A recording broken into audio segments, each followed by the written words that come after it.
ও নবী, আপনি গোটা বিশ্বের জন্য রহমত, শুধু মানব গোষ্ঠীর জন্য না, শুধু দানব গোষ্ঠীর জন্য না, জিনদের জন্য না, প্রাণীকুলদের জন্য না, শুধু ফেরেশতাদের জন্য না, গোটা বিশ্বের জন্য বিশ্বনবীকে রহমত বানিয়ে পাঠিয়েছে কে? সবার জন্য রহমত। খোশ মেজাজের মানুষ ছিলেন, নরম দিলের মানুষ ছিলেন। ফাবিমা রাহমাতিম মিনাল্লাহি লিনতা লাহুম ওয়ালাউ কুনতা ফাযযান গালিযাল কলবি লানফাদ্দু মিন হাওলিক। আল্লাহ বললেন, ও নবী, আপনার হৃদয়টা বড় নরম, সফট হার্টেড মানুষ আপনি, কোমল হৃদয়ের মানুষ আপনি, খোশ মেজাজের মানুষ। বিশ্বনবী এত খোশ মেজাজের মানুষ ছিলেন, বিশ্বনবী যেখানেই যেতেন ওখানে মানুষের ভিড় হয়ে যেত। যেখানেই যেতেন পিছু পিছু লোকজন ছুটতো, কারণ খোশ মেজাজের তো, সফট হার্টেড, হৃদয়টা কোমল। ওনার সাথে কথাই বলতে মনে চায়, টাইম পাস করতে মনে চায়। আল্লাহু আকবার। বাচ্চাদের জন্য রহমত। ছোট বাচ্চারা বিশ্বনবীর সামনে যদি কখনো চলে আসতো, বিশ্বনবী ওনার কোমল হাতটা বাচ্চাদের মাথার মধ্যে হাত বুলিয়ে দিতে। এমন কোনো বাচ্চা বিশ্বনবীর সামনে দিয়ে ক্রস করতে পারতো না যে বাচ্চার মাথায় বিশ্বনবী হাত বুলাতেন না। নাতিদেরকে অনেক আদর করতেন। হাসান আর হুসাইন রাইহানাতাইন, বিশ্বনবীর সুগন্ধি। হাসান বিশ্বনবীর কোলে উঠলে সাইয়েদনা হুসাইন কোলে ওঠার জন্য কান্না করতেন, আবার হুসাইন কোলে উঠলে হাসান কান্না করতেন। আবার সাইয়েদনা হাসান বিশ্বনবীকে ঘোড়া বানিয়ে বিশ্বনবীর পিঠের উপরে বসে বিশ্বনবীর চুল ধরে টেনে টেনে খেলা করতে। বিশ্বনবী ঘোড়া, আর ঘোড়ার বাদশা হচ্ছে হাসান। সুবহানাল্লাহ পড়বেন না? কি খুনসুটি, কি সম্পর্ক! স্ত্রীদের সাথে ভালো আচরণ, কম্প্যানিয়ন্স যারা আছে সাথীদের সাথে ভালো আচরণ, সবার সাথে ভালো আচরণ, সবার জন্য রহমত। এজন্য আল্লাহ বললেন, ওয়ামা আরসালনাকা ইল্লা রাহমাতাল লিল আলামিন। I have sent you as a mercy for the entire universe. ও নবী, আপনি সবার জন্য রহমত, আপনি সবার জন্য কল্যাণ। আপনার মধ্যে রহমতের বাড়িধারা এত বেশি, আপনি হ্যাঁ বললে শরীয়তের হুকুম হালাল হয়ে যায়, আপনি না বললে শরীয়তের হুকুম হারাম হয়ে যায়। আবার আপনি আঙ্গুল তুললে চাঁদ দুই ভাগ হয়ে যায়, জমিন থেকে পা তুললে আপনি আকাশে মেরাজে চলে যান। কি স্ট্যাটাস! কুড ইউ ইমাজিন কি স্ট্যাটাস আল্লাহ ওনাকে দিয়েছে। উনি হ্যাঁ বললে এটা হালাল, কারণ কোনটা হালাল কোনটা হারাম এটা ওনার কাছ থেকে জেনেছে। উনি যদি বলে ইয়েস, করতে পারবেন আপনারা, হালাল, কোটি কোটি মানুষের জন্য পারমিসিবল, লিগ্যাল। উনি যদি বলেন নো, আমাদের সবার জন্য এটা হারাম, কোটি কোটি মানুষ আর করতে পারবো না। আঙ্গুল তুলেছেন চাঁদ দুই ভাগ হয়েছে, পা তুলেছেন মেরাজে চলে গিয়েছে। আল্লাহু আকবার। তার মানে এমন নবী যে নবীর হা এবং না এগুলো শরীয়তের দলিল, ঠিক কিনা? এ নবী এমন নবী, এ নবীরে বাদ দিলে কোরআন বোঝা যায় না, এ নবীরে বাদ দিলে হাদিস বোঝা যায় না, এ নবীরে বাদ দিলে নামাজ বোঝা যায় না, ঠিক কিনা? কারণ কেমন করে নামাজ পড়তে হবে এই নবী আমাদেরকে হাতে কলমে শিখিয়েছে। সল্লু কামা রাআইতুমুনি উসাল্লি, আমি যেমনি সালাত পড়ি তেমনি পড়ো। বিশ্বনবী যেমন শিখিয়েছেন তার বাইরে অন্য কোন নিয়মে সালাত পড়লে হবে নাকি? কথা বলেন।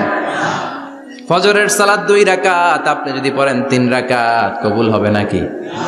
4 রাকাত পড়লে, 6 রাকাত, 12 রাকাত এরকম পড়লে মায়ের আসানা নাই, কবুল হবে না। অনেক বেশি পড়েছেন, সময়ও দিয়েছেন বেশি, কবুল হবে না। কেননা বিশ্বনবী যেভাবে শিখিয়েছে ওইভাবে পড়েন নাই তো, ঠিক কিনা? আবার বিশ্বনবী যেমন রোজা রেখেছেন তেমন রাখতে হবে। কেমন করে রোজা রাখতে হয় বিশ্বনবী শেখালেন। ফজর থেকে শুরু করে সন্ধ্যা পর্যন্ত রোজা রাখবেন। আপনি সকাল থেকে শুরু করে আসর পর্যন্ত রেখে আসরের পর ইফতারি করলে হবে নাকি? কথা বলেন। কারণ বিশ্বনবীর পদ্ধতিতে হয় নাই। আবার এই নবীকে বাদ দিলে হজ বোঝা যায় না, কেননা এই নবী কেমন করে হজ করতে হয় আমাদেরকে শিখিয়েছেন। বিশ্বনবী ওনার পুরো জীবনে 4টা উমরা করেছেন, একটা মাত্র হজ করেছেন। আর বলেছেন খুযু আন্নী মানাসিকাকুম, কেমন করে হজ করতে হয় আমার কাছ থেকে তোমরা শিখে নাও। হজের সিস্টেম কি আমার থেকে শিখে নাও। মাত্র একবার হজ করেছেন, তাতেই হজের সব আহকামগুলো আমাদের কাছে ক্রিস্টাল ক্লিয়ার, স্বচ্ছ কাচের মতো। স্ফটিক কাচের মতো, স্বচ্ছ পানির মতো, এত সুন্দর তিনি বর্ণনা দিয়েছেন। এই বর্ণনার উপর ভিত্তি করে লক্ষ লক্ষ মানুষ গোটা বিশ্ব থেকে কাবার প্রান্তরে জমা হয়, ঠিক কিনা? মাসাবাতান লিন্নাসি ওয়া আমনা, গোটা বিশ্বের মানুষের মিলন কেন্দ্র। আপনি যখন মসজিদুল হারামে যাবেন, মসজিদে নববীতে যাবেন, দেখবেন আজান হয়ে গেলে লক্ষ লক্ষ মানুষ কাবার দিকে ছুটে, ঠিক কিনা? আজান হওয়ার সাথে সাথে সারে আল হিজরা দিয়ে, জারওয়াল দিয়ে, গাজ্জা দিয়ে, আজিয়াদ রোড দিয়ে পঙ্গপালের মতো মানুষগুলো কাবা কেন্দ্রিক হতে শুরু করে। কারণ কাবা হচ্ছে অ্যাসেম্বলি পয়েন্ট, গ্যাদারিং পয়েন্ট, এটা মিলন কেন্দ্র। এই কাবাকে কেন্দ্র করে প্রতিদিন লক্ষ লক্ষ মানুষের মিলন মেলা বসে। চিল্লায় বলেন ঠিক কিনা? কেমন করে হজ পালন করবেন বিশ্বনবী শেখালেন। কারণ বিশ্বনবীরে বাদ দিলে হজ বোঝা যায় না। তার মানে বুঝলাম উনি হ্যাঁ বললে হালাল, না বললে হারাম। উনারে বাদ তো কোরআন বাদ, উনি বাদ তো হাদিস বাদ। কথা বলেন। উনি বাদ তো নামাজ বাদ, উনি বাদ তো রোজা বাদ, উনি বাদ তো হজ বাদ। এজন্য উনারে বাদ দিলে কোরআন বোঝা যায় না, নামাজ বোঝা যায় না, উনারে বাদ দিলে হজ বোঝা যায় না। তাই উনার সাথে যারা বেয়াদবি করবে ওদেরকেও এমনি এমনি ছেড়ে দেয়া যায় না। বিশ্বনবীর সাথে যদি বেয়াদবি করে এটা অনেক বড় ধরনের বেয়াদবি, এটা রাষ্ট্রীয় আইন করে ওকে শাস্তি দিতে হবে, ঠিক কিনা? বিশ্বনবীর বিরুদ্ধে যদি ব্লগে কিছু লিখে, কেউ ব্লগ লিখে, বিশ্বনবীর পারিবারিক জীবন নিয়ে যদি কেউ কটু কথা বলে, বাজে মন্তব্য করে, বিশ্বনবীর ব্যাপারে যদি শাহবাগের চত্বর থেকে, প্রজন্ম চত্বর থেকে কোনো কথা বলে, ওই বেয়াদবগুলারে ফাঁসির রশিতে ঝুলানোর দরকার আছে না নাই? Very sensitive issue. বিশ্বনবীর সম্মান গোটা উম্মার সম্মান। কারণ বিশ্বনবী বাদ তো পুরো ইসলাম বাদ। এজন্য আমার নবীর বিরুদ্ধে কথা বললে ওর সাথে আমাদের কোনো কথা নাই। চিল্লায় বলেন ঠিক কিনা? এই সেনসিটিভ ইস্যুতে আমরা সবাই এক। এখানে জামাত ইসলাম নাই, হেফাজতে ইসলাম নাই, তাবলীগ নাই, আলিয়া নাই, কওমি নাই। বিশ্বনবীর সাথে বেয়াদবি করলে ওগুলোকে রাষ্ট্রীয়ভাবে ফাঁসি দেওয়ার দরকার, শাস্তি দেওয়ার দরকার আছে না নাই? সবাই একমত? এই বেয়াদবগুলোর সাথে আমাদের কোনো সম্পর্ক নাই। চিল্লায় বলেন ঠিক কিনা? এই বেয়াদবগুলো যদি নবীর ব্যাপারে আর কিছু বলে সবাই মাঠে নামতে রাজি আছেন তো? এদের বিরুদ্ধে মুষ্টিবদ্ধ হাত নিয়ে ময়দানে থাকতে রাজি আছো তো মুসলমান? কারা কারা রাজি হাত তুলে আল্লাহর দেখা।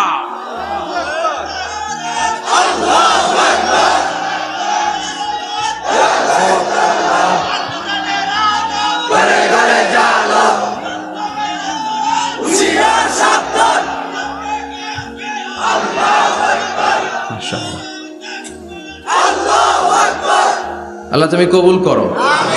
বিশ্বনবীর ভালোবাসা যেন আমরা অন্তরে রাখতে পারি, তুমি তৌফিক দাও। বিশ্বনবীর অনুসরণ এবং ভালোবাসা ছাড়া আল্লাহকে পাওয়া যাবে? আল্লাহকে যে পাইতে চায় হাজরাতের অনুসরণে, আরশ কুরসি লৌহ কালাম না চাইতে পেয়েছে সে। হাজরাতের অনুসরণে, আরশ কুরসি লৌহ কালাম না চাইতে পেয়েছে সে। সুবহানাল্লাহ পড়েন। এজন্য আল্লাহ বললেন, নবী আপনাকে আমি গোটা বিশ্বের মানুষের জন্য রহমত করে পাঠালাম। আবার আপনার চরিত্রটা গোটা বিশ্বের মানুষের জন্য আমি মডেল করে দিলাম। আল্লাহু আকবার। ওয়া ইন্নাকা লাআলা খুলুকিন আযীম। ও নবী, চমৎকার একটা চরিত্রের উপরে আমি আপনাকে প্রতিষ্ঠিত রেখেছি। And verily you are on a very good standard of character. ও নবী, আপনার চরিত্রটা বড় সুন্দর।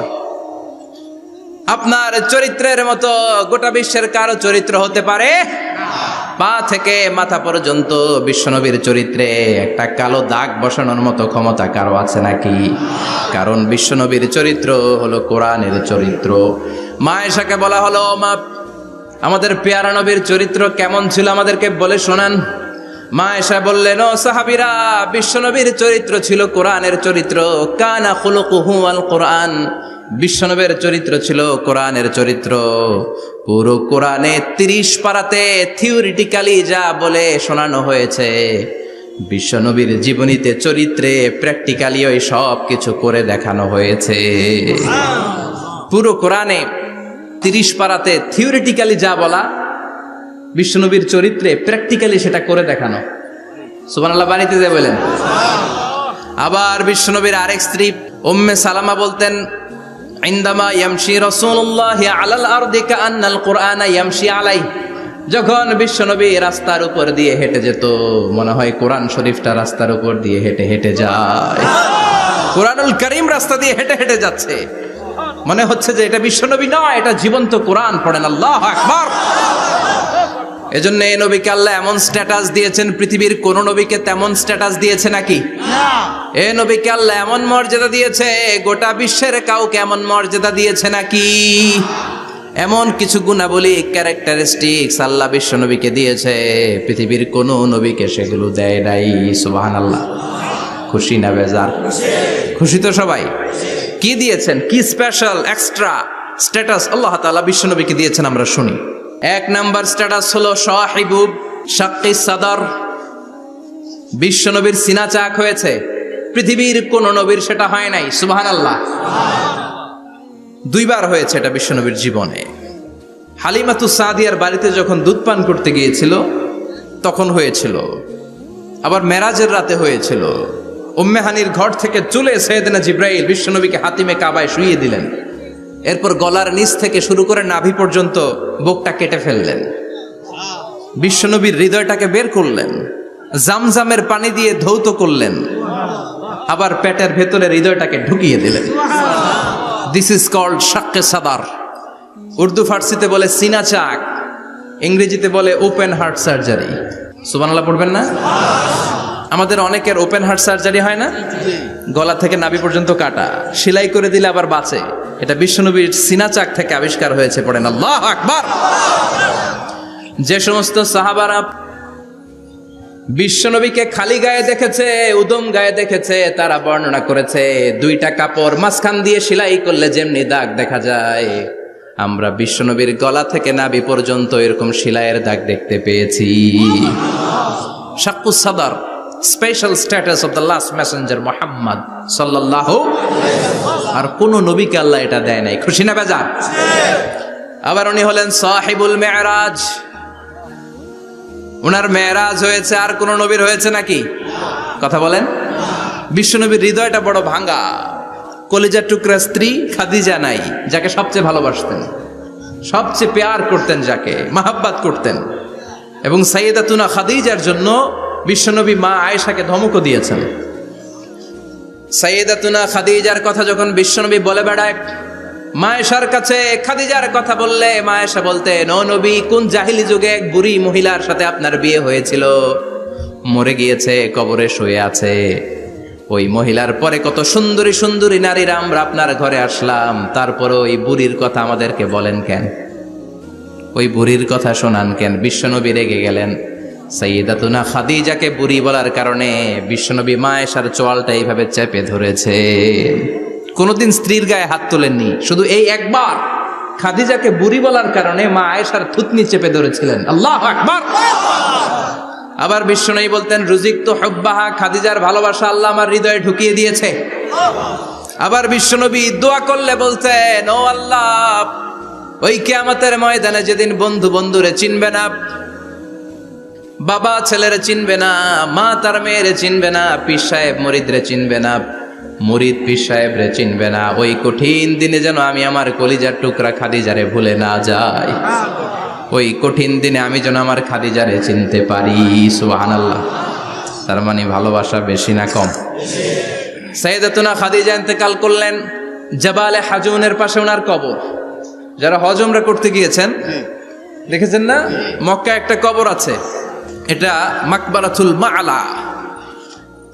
মাআলা, কিন্তু এটারে বাংলাদেশিরা বলে জান্নাতুল মুআল্লা। কি বলে? এটারে জান্নাতুল মুআল্লা বলবেন না, কারণ এই কবরস্থানে অনেক কাফির মুশরিকেরও কবর আছে, তো ওদের কবরস্থান কি জান্নাত হইতে পারে?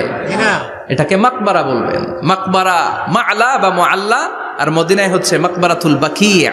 মুআল্লা কবরস্থান মক্কায়, আর বাকি কবরস্থান মদিনায়। এর পাশে বিশাল এক পাহাড়, হেরেম শরীফ থেকে দেখা যায় জাবালে হাজুন, এর পাদদেশে বিশ্বনবী নিজ হাতে সাইয়েদাতুনা খাদিজাকে কবর দিয়েছেন। কবর দিয়ে সবাই চলে যায়, বিশ্বনবী যায় না। দাঁড়িয়ে দাঁড়িয়ে কাঁদতে লাগলেন। সাইয়েদনা আবু বকর বলে, নবী চলেন ঘরে ফিরে যাই। বিশ্বনবী বললেন, তুমি যাও, আমি যাব না। যেই মহিলাটাকে এইমাত্র কবর দিলাম সাধারণ মহিলা না, আমার বিপদের দিনের সঙ্গিনী খাদিজা। আজীবন আমাকে ছাতার মতো শেল্টার দিয়েছে, সমস্ত সম্পদ আমার পায়ের সামনে বিছিয়ে দিয়েছে রে আবু বকর। কি প্যার করতেন বিশ্বনবীকে। সাইয়েদাতুনা খাদিজা ইন্তেকাল করলেন,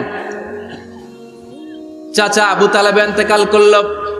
দাওয়াত দেওয়ার জন্য বিশ্বনবী ওই তায়েফের ময়দানে গেলেন। তায়েফের ছেলেরাও পাথর মেরে বিশ্বনবীর দেহটারে ঝাঁঝরা করে দিল। বলেন ঠিক কিনা? খেয়ে না খেয়ে দিন প্রচারের কাজে নিজেকে দিয়েছ বিলিয়ে। তায়েফের কাফিরেরা চিনল না সে আলো, দুষ্ট ছেলেদের পিছু দিল লেলিয়ে। পাথরের আঘাতে ক্ষত বিক্ষত হয়ে সারা শরীর থেকে রক্ত ঝরে। হে রাসূল তোমাকে ভুলি আমি কেমন করে, হে রাসূল তোমাকে ভুলি আমি কেমন করে। ঠিক কিনা? খাদিজা নাই, আবু তালেব নাই। তায়েফে যে মার খেয়ে আসলেন, অন্তরটা একেবারে ভাঙা, আর মন বসে না, কিচ্ছু ভাল লাগে না। বিশ্বনবীর মনের ভেতরে হাহাকার। বিশ্বনবীর মনে হলো ডানে বায়ে দুনিয়ায় আমার মনে হয় কেউ নাই।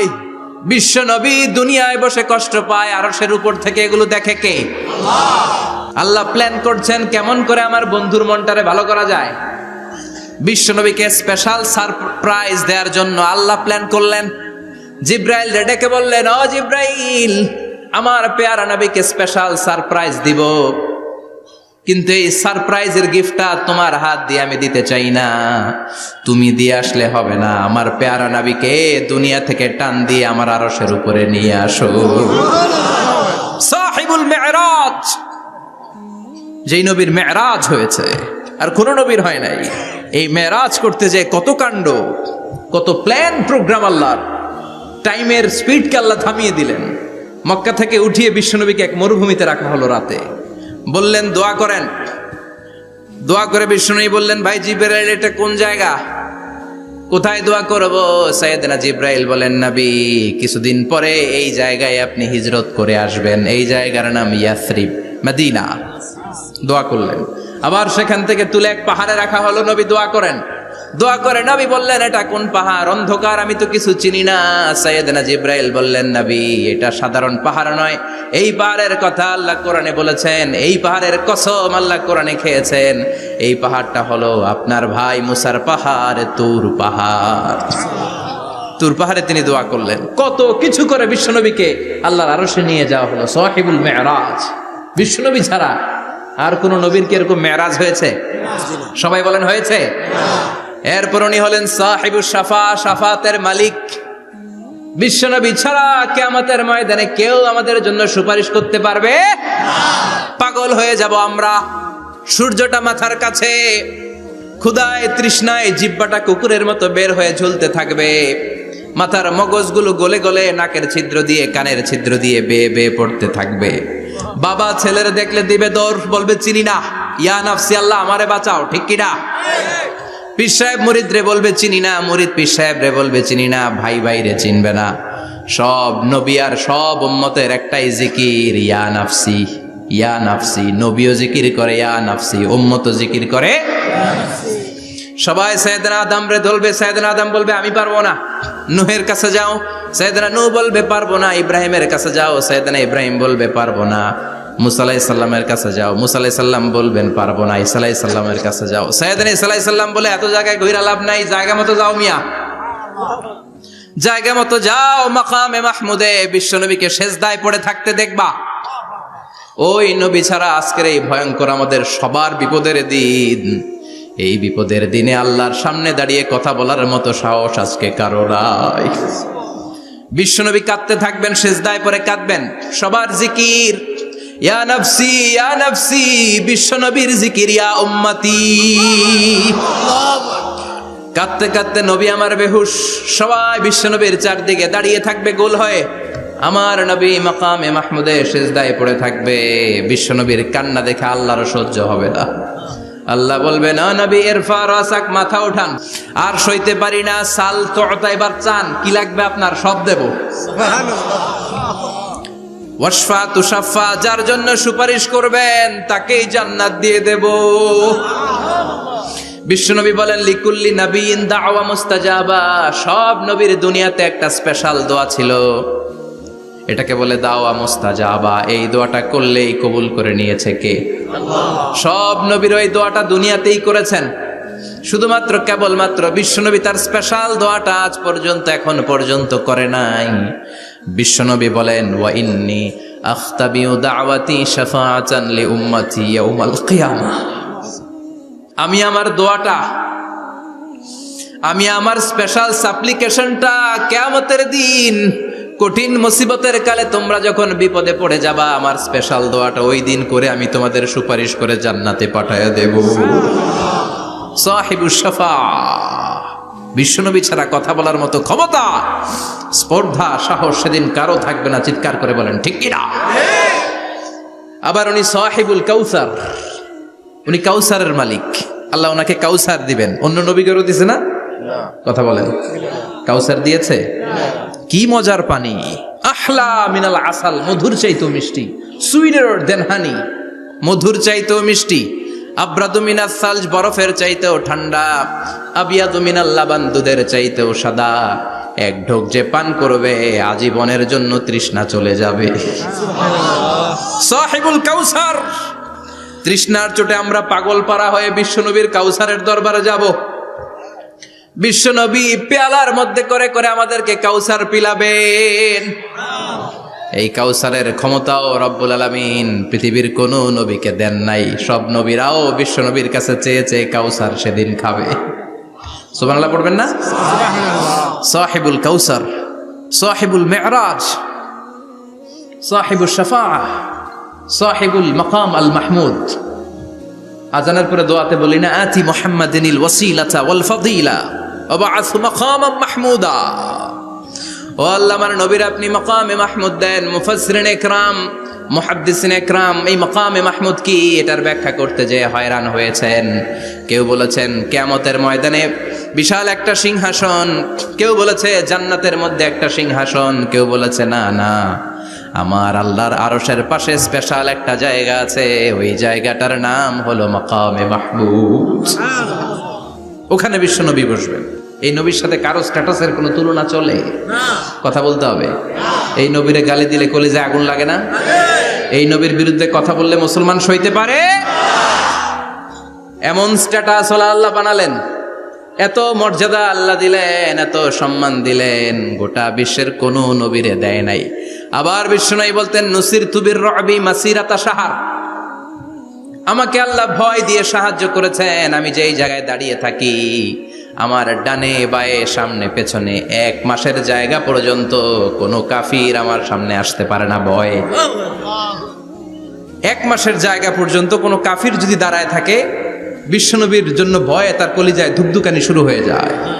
ধরেন আমি ওনারে ভয় পাই, কাছে আসলেই না ভয়, দূরে গেলে তো আমি পালোয়ান, ঠিক কিনা? উনি আছে কোম্পানিগঞ্জ বাজারের ওইদিকে, আমি এদিকে, আমি পালোয়ান, স্বাস্থ্যের সমস্যা নাই, ঠিক কিনা? কারণ কাছে নাই। কিন্তু বিশ্বনবী এমন পাওয়ারফুল ছিলেন, কাছে আর দূরে কোনো কথা না, ডানে বায়ে সামনে পেছনে 1 মাসের দূরত্ব।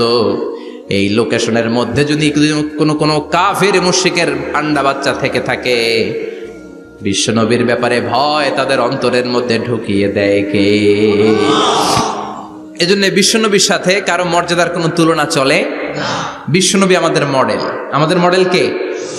কথা বলেন, সবাই বলেন। আপনাদের মনোযোগ আছে না গেছে?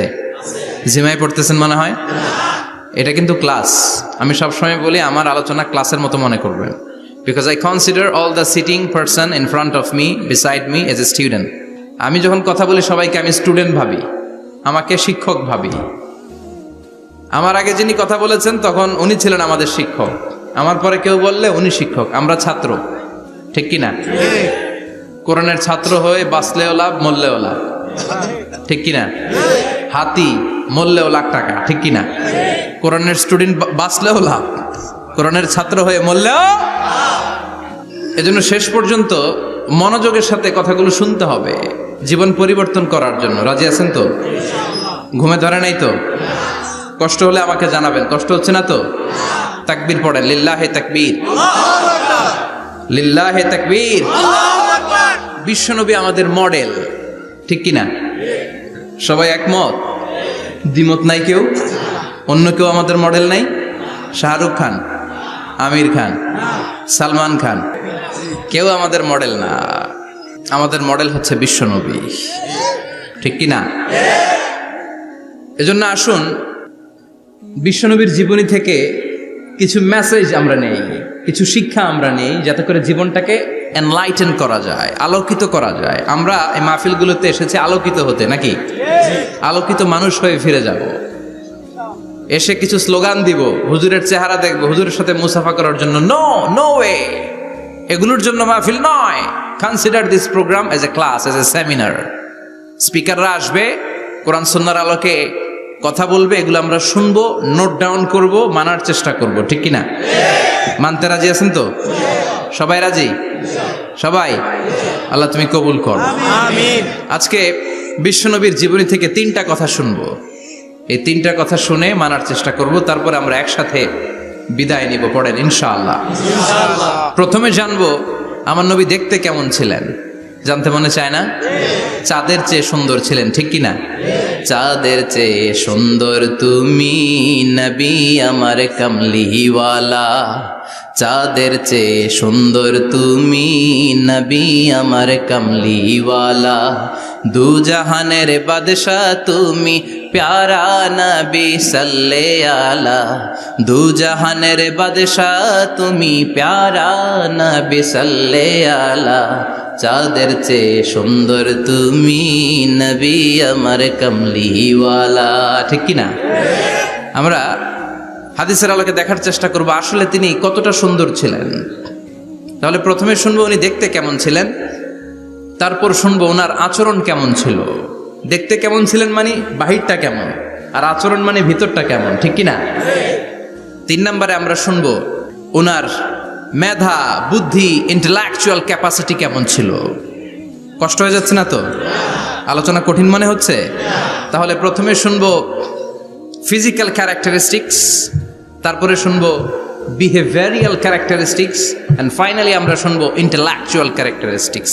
প্রথমে শুনবো দেখতে কেমন, তারপরে শুনবো আচরণ কেমন, এরপরে শুনবো বুদ্ধি কেমন। পড়ান ইনশাআল্লাহ। ইনশাআল্লাহ। শুনতে রাজি আছেন তো? প্রথম পয়েন্টে আমরা শুনবো আমার নবী দেখতে কেমন ছিলেন। বিশ্বনবী ঈসা ইসলাম দেখতে অনেক সুঠাম একজন মানুষ ছিলেন, শক্তিশালী একজন পুরুষ ছিলেন, অসাধারণ একজন পার্সোনালিটি ছিলেন, ঠিক কিনা? উনি এত শক্তিশালী ছিলেন, বিশ্বনবী বলতেন আমার ডান হাতের ভেতরে আল্লাহ জান্নাতের 40 জনের শক্তি ঢুকিয়ে দিয়েছে। উনি মক্কার সবচেয়ে বড় কুস্তিগির রুকানাকে ধরে মাটিতে 3 বার আছাড় মেরেছেন। শক্তি বেশি না কম? সুবহানাল্লাহ পড়বেন না? যৌবনকে ধরে রাখতে হবে, ঠিক কিনা? কারণ যুবকরা যদি ভালো পথে চলে ভালো থাকবে বাংলাদেশ, যুবক যদি পথ হারায় হায় হায় করবে বাংলাদেশ, ঠিক কিনা? যুবকদের মধ্যে আছে প্রাণ ঢালা শক্তি আর উচ্ছ্বাস, তাদের গায়ের রক্ত গরম, তারা চাইলে অনেক কিছু করতে পারে। এই যে কিছুদিন আগে কোটা বিরোধী আন্দোলন হলো, নিরাপদ সড়ক চাই আন্দোলন হয়েছে না? আমি অবাক হয়েছে, আমি মালয়েশিয়াতে ছিলাম, ছোট্ট ছোট্ট ছেলে মেয়েরা কেমন করে রাস্তায় চলতে হয় দুঃখজনক হলেও সত্যি আমাদের পুলিশ পোশাকি বাহিনী করে দেখাইতে পারে নাই। ছোট্ট ছোট্ট শিশুরা আমাদেরকে লজ্জিত করেছে, চিৎকার করে বলেন ঠিক কিনা? কিন্তু এত সুন্দর ইনিশিয়েটিভ নেয়ার পরে আমাদের পক্ষ থেকে যে আচরণ পাওয়ার কথা ছিল এটা তারা পায় নাই। কথা বলেন। কিছুদিন আগে নোয়াখালী বিজ্ঞান ও প্রযুক্তি বিশ্ববিদ্যালয়ে আমি দেখে অবাক, সেখানকার যুবকরা ইনিশিয়েটিভ নিয়েছে যে হাজার হাজার ছেলে মেয়েরা ভর্তি পরীক্ষা দিতে আসবে, এদেরকে আমরা ফ্রিতে খাওয়াবো, ফ্রিতে থাকতে দেব। নোয়াখাল্লা করে গালি দিয়েন না, আগে আগমত করে দেখা। অসাধারণ কাজ করেছে, গোটা বিশ্ব দেখেছে, ঠিক কিনা? কুমিল্লার সন্তানরাও পারে, চট্টগ্রামের ছেলেরাও পারে, বরিশালের ছেলেরাও পারে। যুবকদেরকে শুধু এক হতে দেয়া দরকার। যুবকরা যদি এক হতে পারে তাহলে সমাজে আর কোনো অন্যায় অনাচার থাকতে পারে না। বিশ্বনবী যখন যুবক একটা সংগঠন করেছিলেন, নাম হালাফুল ফুদুল। হালাফুল ফুদুল করেছিলেন, ওনার বয়সের 15-20 বছরে সবাইকে এক প্ল্যাটফর্মে নিয়ে এসেছেন, হাতে হাত রেখে শপথ করেছেন, দে টুক অ্যান ওথ, কোনো টেন্ডারবাজি চলবে না, চাঁদাবাজি চলবে না, মাস্তানি চলবে না, ইফটিজিং চলবে না, মেয়েদের ওন্না ধরে টানাটানি চলবে না, খাদ্যে ভেজাল চলবে না, ওজনে কম চলবে না, অন্যায়গুলো সমাজ থেকে দূর করে দিতে হবে। চিৎকার করে বলেন ঠিক কিনা? এজন্য যুবকরা যদি ইসলাম মানে ভালো থাকবে বাংলাদেশ, যুবকরা যদি কোরআন মানে নিরাপদে থাকবে আমার লাল সবুজের পতাকা।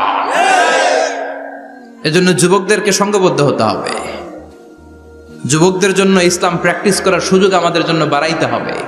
এজন্য যুবক ভাইয়েরা অলওয়েজ কিপ ফিট, এক্সারসাইজ করবা, খেলাধুলা করবা, জিমনেশিয়ামে যাবা, কারণ আল মুমিন আল কবি খায়রুম মিনাল মুমিন আদ দাঈফ। বিশ্বনবী বলেছেন শক্তিশালী মুমিন দুর্বল মুমিনের চাইতে আল্লাহর কাছে অনেক বেশি প্রিয়। সুবহানাল্লাহ। কারণ আমরা যারা দুর্বল জিহাদের ময়দানে আমরা এক দৌড় দিয়া বেহুশ, ঠিক কিনা?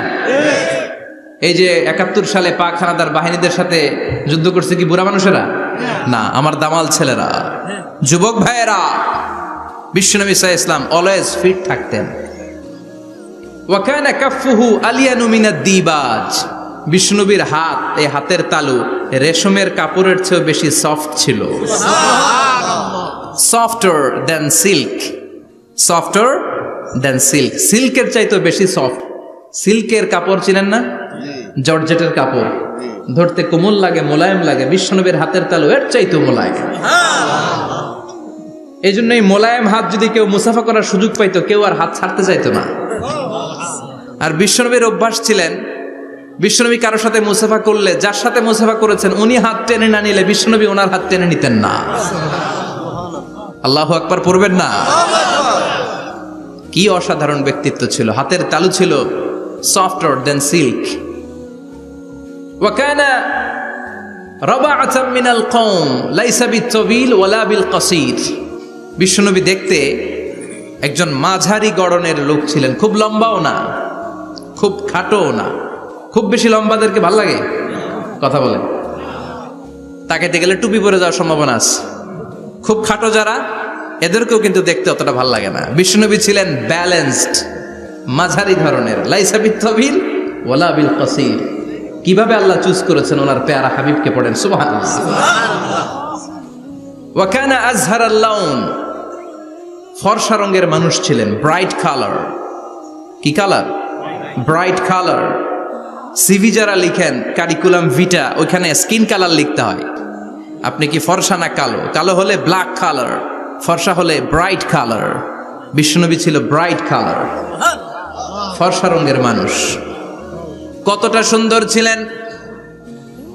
অনেকে বলে সাইয়েদনা ইউসুফ আলাইহিস সালাম বেশি সুন্দর। না না, বিশ্বনবী সাইয়েদনা ইউসুফ আলাইহিস সালামের চেয়ে অনেক গুণ বেশি সুন্দর ছিলেন।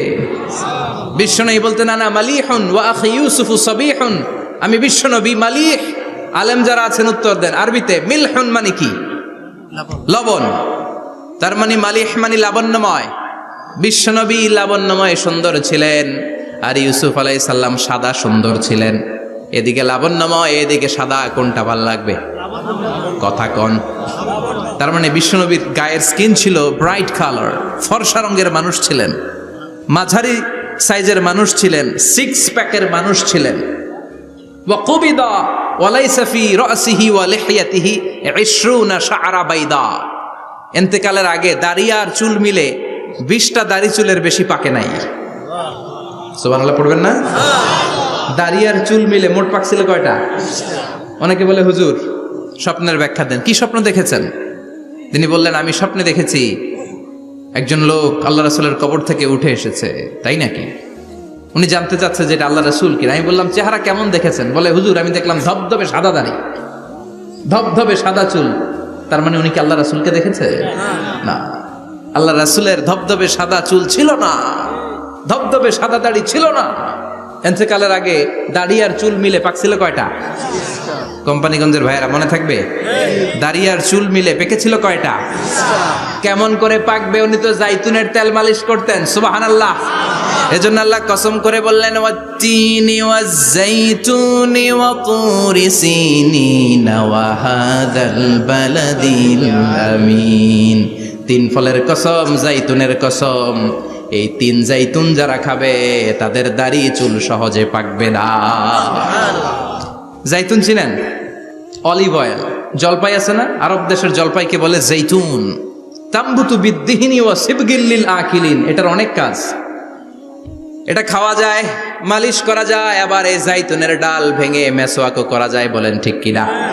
বিষ্ণু বলতেন নি'মা সিওয়াকিয়া জাইতুন, জাইতুনের ডালের মেসওয়াক কতই না চমৎকার মেসওয়াক। ফাইন্নাহা সিওয়াকি ওয়া সিওয়াকুল আম্বিয়া মিন ক্বাবলি, কেননা জাইতুনের ডাল আমার মেসওয়াক, আর আমার আগে যত নবী দুনিয়া এসেছে সব নবীরা জাইতুনের ডাল দিয়ে মেসওয়াক করেছে। এই জাইতুনের তেল আপনার বাজারে পাবেন। অলিভ অয়েল বলে জিজ্ঞেস করলে দিয়ে দিবে। কি অয়েল? এটা দাড়িতে মাখলে দাড়ি পাকে না, দেরিতে পাকে। চামড়ায় লাগালে ম্যাসেজ করলে চামড়ার ভাঁজগুলো পড়বে না, আপনার স্কিন সুন্দর থাকবে। বিশ্বনবী এটা মাখতেন, এজন্য দাড়ি আর চুল তেমন একটা পাকে নাই। আওয়াজ করে পড়তে হবে আল্লাহু আকবার।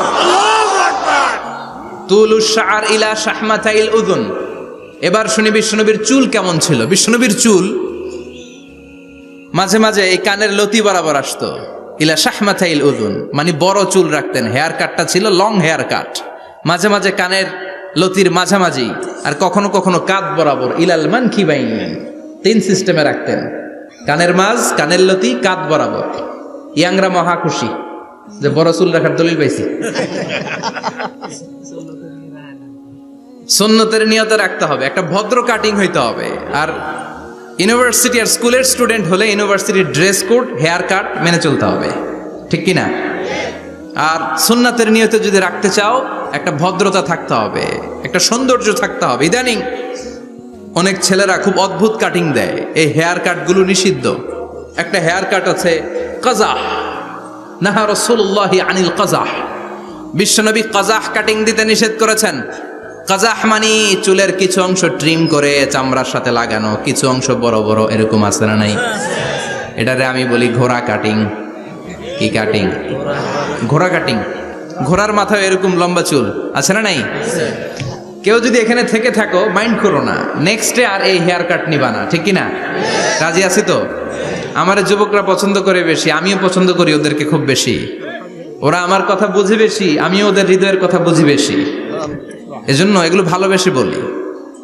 যদি কেউ নিয়ে থাকো এই নিষিদ্ধ হেয়ার কাট, সামনে আর নিবা না। ইনশাআল্লাহ পড়ো, আর জোরে ইনশাআল্লাহ। ওয়া কানা ইউফাররিকু বাইনা শা'রি, চুলের মাঝখানে বিষ্ণুনবী সিঁথি করতেন। আপনারা কাজী নজরুল ইসলামের ছবি দেখেছেন? দেখবেন যে উনি মাঝখানে সিঁথি করতেন। বিষ্ণুনবী এভাবে মাঝখানে সিঁথি করে সিঁথির মাঝখানে আতর ঢেলে দিতেন।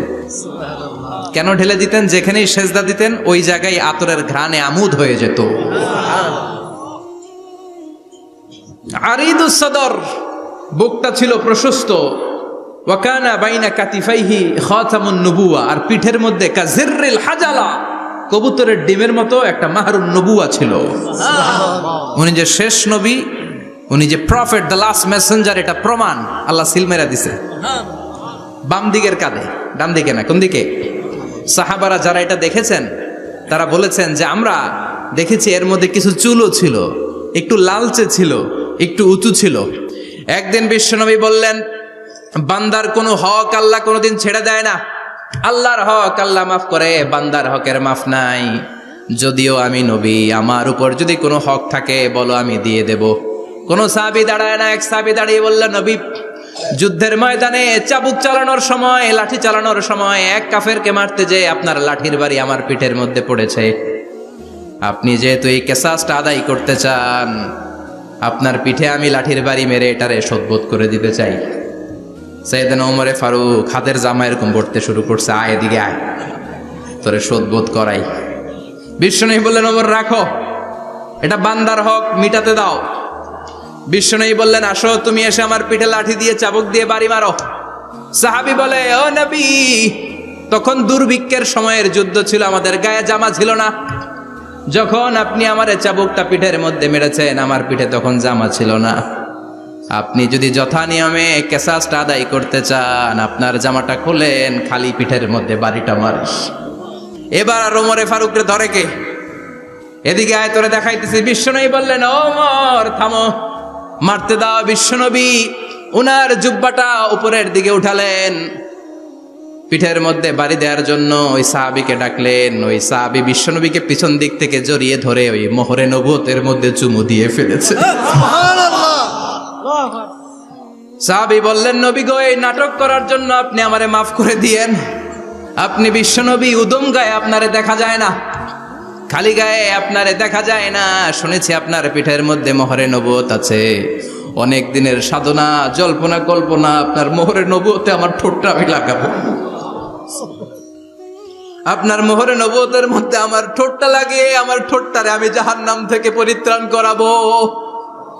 এজন্য প্ল্যান প্রোগ্রাম করে এতক্ষণ আপনার জামাটা খুলতে বলেছি। আপনার উপরে আমার কোনো হক নাই। আমার আব্বা মা, আমার সম্পদ, আমার জীবন আপনার জন্য কোরবান গো নবী। বিশ্বনবীর পিঠে বাম দিকে খাতামুন নবুয়া ছিল, মাহরে নবুয়া। কোন বর্ণনা এসেছে উনি এই মাহরে নবুয়া দিয়ে পিছন দিকে দেখতেন। বিশ্বনবী যখন নামাজ পড়তেন উনি বলতেন, ইস্তাকিমু ওয়া'তাদিলু ইয়ারহামুকুমুল্লাহ, কাতার সোজা করো, ফাঁকা জায়গা বন্ধ করে দাও, কারণ আমি সামনে যেমনি দেখি পেছনেও তেমনি দেখি। অনেকে বলেন বিশ্বনবী পেছনে দেখতেন এই মাহরে নবুয়াতের জায়গাটা দিয়ে। এটা ছিল বিশ্বনবীর behind CC camera, behind close circuit camera. আল্লাহু আকবার। বিশ্বনবী ছাড়া কোন নবীর পিঠে এরকম মাহরে নবুয়া ছিল নাকি? কথা বলেন। এজন্য ওই নবীরে গালি দিলে সহ্য হয়? কথা বলেন, সহ্য হয়? আবিয়াদুল ইবতাইন, বগল ছিল শুভ্র সাদা। আমাদের বগল কি সাদা? দুর্গন্ধ, কুৎসিত, কালো, তাই না? বিশ্বনবীরটা কালো? কথা কন, শুভ্র সাদা।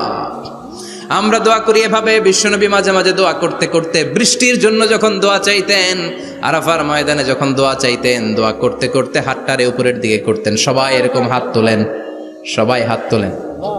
বিশ্বনবী মাঝে মাঝে আবেগের চোটে এইখান থেকে হাতটা এই জায়গায় নিয়ে যেতেন। সুবহানাল্লাহ। বিশ্বনবী যখন হাত আবেগের চোটে উপরের দিকে উঠাতেন, বিশ্বনবীর বগল দেখা যেত।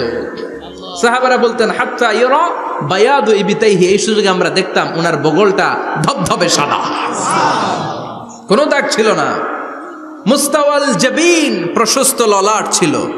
আসাম্মুল আনফ, খাড়া নাক ছিল। বিশ্বনবীর নাক কিন্তু বোচা ছিল না। এরকম চারটা নাকরে আপনারা কোম্পানিগঞ্জে কি বলেন? চাকমা? কি নাক? হ্যাঁ, বুসা। নাক বুসা বা বোচা। বিশ্বনবীর নাক এই চাকমা স্টাইলে নাক ছিল না, খাড়া ছিল, খাড়া নাক ছিল। সুবহানাল্লাহ পড়ো। মুফাল্লিজুল আসনান, দাঁতগুলো ছিল পরিপাটি। বিশ্বনবীর দাঁতের দিকে তাকালে, বিশ্বনবীর হাসির দিকে তাকালে মনে হতো হাসিতে যেন মুক্তা ঝরে। বিশ্বনবী দেখতে কেমন ছিল আন্দাজ পাচ্ছেন না মোটামুটি? এই চমৎকার দেহটা নিয়ে যখন আয়নার সামনে দাঁড়াতেন, বিশ্বনবী জোস জোস পোজ দিতেন না। এখনকার ছেলেপেলেরা বলে আয়নার সামনে দাঁড়াইয়া দেই জোস জোস পোজ, আছে না নাই? বিশ্বনবী জোস জোস পোজ দিতেন না। বিশ্বনবী আয়নার সামনে দাঁড়িয়ে বলতেন, আল্লাহুম্মা হাসানতা খালকি ফাহসিন খুলুকি।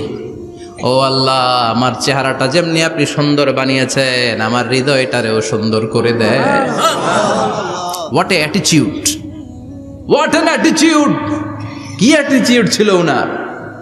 আমরা আয়নার সামনে সেজে পড়ে দাঁড়ালে চুলকে সাইজ করি, পাং করি, স্টাইল করে ডিজাইন করি। বিশ্বনবী সুন্দর চেহারাটা নিয়ে যখন আয়নার সামনে দাঁড়াতেন বলতেন, আল্লাহ, আমার চেহারাটা যেমনি সাদা, হৃদয়টারেও সাদা করে দেন। কিছু মানুষ আছে চেহারা সাদা, হৃদয় কালো, আছে না নাই? কিছু মানুষ আছে চেহারাটা কুচকুচে কালো, অন্তরটা সাদা, এমন মানুষও আছে না নাই? বিশ্বনবীর ভেতরও সাদা, বাহিরও সাদা। সুবহানাল্লাহ, সুবহানাল্লাহ। আর এই সুন্দর সাদা দেহ নিয়ে আয়নায় দাঁড়িয়ে পড়তেন, আল্লাহ, চেহারা যেমনি সুন্দর, চরিত্রটাও সুন্দর করে দেয়। এজন্য আয়নার সামনে দাঁড়িয়ে এই দোয়ার দরকার, আছে না নাই? পড়তে রাজি আছেন? মনে থাকবে না মাহফিল শেষ ভুলে যাবেন? মনে থাকবে? আয়নার সামনে আপনি যখন দাঁড়াবেন, আপনার স্ত্রী যখন দাঁড়াবে, আপনার বাচ্চারা যখন দাঁড়াবে, বলে দিবেন, বাবা, আয়নার সামনে দাঁড়ানোর দোয়া পড়ো। কত অসাধারণ দোয়া! পড়েন আওয়াজ করে আমার সাথে, আল্লাহুম্মা হাসানতা খালকি ফাআহসিন খুলুকি, আল্লাহুম্মা হাসানতা খালকি ফাআহসিন খুলুকি। এর মানে আল্লাহ আমার চেহারাটা করেছো সুন্দর, আমার আচরণ আমার চরিত্রটাও সুন্দর করে দাও। চিৎকার করে পড়েন আমিন। তাহলে বিশ্বনবীর ব্যাপারে 3টা কথা আমরা শুনবো বলেছিলাম, প্রথমটা শুনে ফেলেছি, মানে উনি দেখতে কেমন ছিল। উনি দেখতে কেমন ছিল এর মধ্যে আমাদের আমলের কিছু নাই, শুধু বর্ণনা করা আর শোনা আর বিশ্বনবীকে ভালোবাসা, ঠিক কিনা? কারণ উনার না খাড়া, আমার তো খাড়া নাও হইতে পারে। উনি সুন্দর, আমি তো শ্যামলা হইতে পারি, কারণ এটা আল্লাহর দেয়া পরীক্ষা, ঠিক কিনা? দ্বিতীয় পয়েন্ট থেকে আমাদের আমল শুরু। দ্বিতীয় পয়েন্ট ছিল বিশ্বনবীর আচরণগত বৈশিষ্ট্য। আমার নবীর বিহেভিয়ার কেমন ছিল, কন্ডাক্ট সিস্টেম কেমন ছিল, ম্যানার কেমন ছিল, মানুষের সাথে কমিউনিকেশনটা কেমন ছিল, ব্যবহারিক জীবনটা কেমন ছিল, এগুলো আমল করার দরকার আছে না নাই? কষ্ট হচ্ছে? কষ্ট হচ্ছে? মনোযোগ আছে তো? মনোযোগ আছে না গেছে? আমরা এবার শুনবো বিশ্বনবীর আচরণ কেমন ছিল। বিশ্বনবী যখন রাস্তা দিয়ে হাঁটতেন, ইয়ামশি হাউনান, বিনয়ের সাথে হাঁটতেন। ইয়ামশি হাউনান, রহমানের বান্দারাও বিনয়ের সাথে রাস্তা দিয়ে হাঁটে, ঠিক কিনা? ওয়াইবাদুর রহমানিল্লাযীনা ইয়ামশুনা আলাল আরদি হাওনা ওয়া ইযা খাতাবাহুমুল জাহিলুনা ক্বালু সালামা। রহমানের বান্দারা যখন রাস্তা দিয়ে হাঁটে, বিনয়ের সাথে হাঁটে, তারা অহংকার প্রদর্শন করে না, মানুষের সাথে বিনয়ের সাথে রাস্তা দিয়ে হাঁটে। এজন্য রাস্তা দিয়ে যখন হাঁটবো বিনয়ের সাথে হাঁটবো। রাজি আছেন তো? নাকি অহংকার প্রদর্শন করে হাঁটবেন? বিশেষ করে যুবকেরা, 3-4 জন যুবক একসাথে হলে রাস্তায় ওদের আর কারো হুঁশ জ্ঞান থাকে না, পুরো দুনিয়াটাই মনে হয় দুনিয়াটাই আমার, আছে না নাই?